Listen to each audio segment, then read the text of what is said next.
In today's video, I'm going to teach you how to share a calendar on Outlook 365. Whether you're coordinating schedules with colleagues, planning events, or simply trying to keep everyone on the same page, sharing your calendar can make life a lot easier.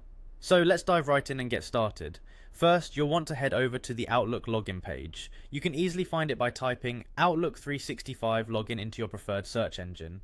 Once you're at the site, you'll see a sign in button. Click on that sign in button to proceed. Here, you'll need to enter your email address and password to access your Outlook account. If you happen to have multiple accounts, make sure you're signing into the one that hosts the calendar you wish to share. Once you're logged in, you should be in the mail section by default. From here, look for the calendar icon. It's typically located on the left-hand panel among other navigational icons. Clicking on this will take you from your emails to your calendar view. This is where all your scheduled appointments and meetings are displayed.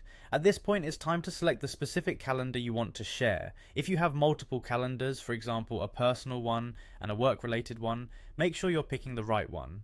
You can usually see a list of your available calendars on the left side under My Calendars. Simply click on the calendar you'd like to share. Next, look for a three-dot icon, also known as the Options or More Settings button.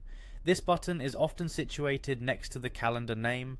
Clicking on this icon will present you with a list of additional options for managing your calendar. From the menu that pops up, click on Sharing and Permissions. This option will allow you to control who can see your calendar and what level of access they'll have. Sharing and permission settings are crucial because they ensure you maintain privacy while also providing necessary access to others. In the dialog box that appears, you'll type in the email address of the person you wish to share your calendar with. You can give varying levels of access, from can view all details to more limited permissions like can view titles and locations, or even can edit.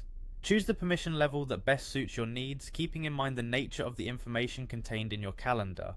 Once you've set everything up to your liking, hit the share button to send the invitation, and there you have it, you're now ready to share your calendar on Outlook 365 efficiently. Thanks for watching, and happy scheduling.